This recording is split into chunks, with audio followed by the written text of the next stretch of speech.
দেখেন গাইস, আপনাদেরকে একটা জিনিস দেখাবো, আজকে আপনাদের শেয়ার করব। আমার সেই নিজের হাতের গাছটি কেমন হয়েছে একটু বলবেন সবাই। এবছরে লেবু ধরেছে 10-20টা হবে। এই যে এখানে আছে, এই যে একটা আরও ওই যে ভিতরে আছে, এই যে অনেকগুলো, এই যে দেখছেন 2 বছর এরকম ধরছিল, লেবু খাইতে দেয় না সবাই, মানে সুযোগ পাইলে এটা ছিঁড়ে ছিঁড়ে নিয়ে যায় আমাদের গাছ, অথচ আমরাই খাইতে পারি না। আমার সেই নিজের হাতের গাছ, আপনারা দোয়া করবেন এবার যেন লেবু আমরা খাইতে পারি। তো এটা কি সম্ভব বলেন তো, বেলকুনিতে নিয়ে যা রাখা? তো সেই জন্য আমি এই যে বাধ্য হয়ে ছাদে রাখা লাগে। এর সাথে আরেকটা দেখেন, এই যে আমার বাচ্চাকে খাওয়ানো হয়, ছোট আছে, কাশি জ্বর সর্দি কাশি হলে এই যে তুলসী গাছটা লাগানো হয়েছে একটা, এর সাথেই হয়েছে। এই গাছের থেকে পাতা নিয়ে যে আমার মেয়েকে খাওয়াতে পারি, ঔষধি গাছ একটা, খুব উপকারী।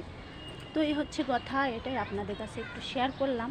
মনের দুঃখ কারে কই বলে, কোনো বছরে এরকম লেবু আমাদের খাইতে দেয় না, তাইলে বুঝে নেন কে নিতে পারে? একমাত্র আল্লাহ আছে, উপর আল্লাহ দেখেন যে এগুলো কে নিয়ে যায় যে খায়, আমাদেরকে খাইতেই দেয় না। তো এই বছর এই জন্য বুদ্ধি করে, এই যে জালি আসছে না, মানে জাল না, এটা পুরান মশারি দিয়ে পুরা গাছে ঝুরিয়ে একদম ঢেকে দিয়েছি, যাতে চুন্নিগুলো চুরি করতে না পারে। আল্লাহ হাফেজ।